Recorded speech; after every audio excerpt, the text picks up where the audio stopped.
Videoya keçməzdən əvvəl zəhmət olmasa kanala abunə olub bildirişləri aktiv edin ki, ən son xəbərlərdən xəbərdar olasınız.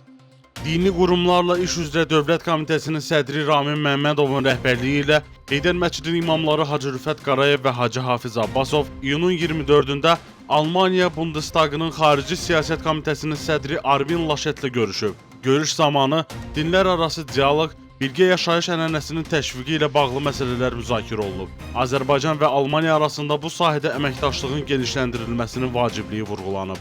Komitə sədri Azərbaycan Respublikasının prezidenti cənab İlham Əliyevin rəhbərliyi ilə ölkəmizdə dini sahəyə qayğı, dini icmalara dövlət tərəfindən göstərilən dəstək və həyata keçirilən layihələr barədə ətraflı məlumat verib.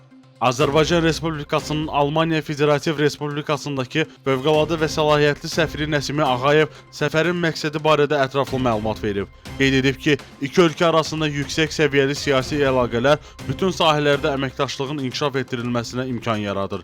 Səfir bildirib ki, Azərbaycan müxtəlif konfessiyaların qarşılıqlı anlaşma şəraitində yaşadığı ölkələrdən biri kimi tanınır.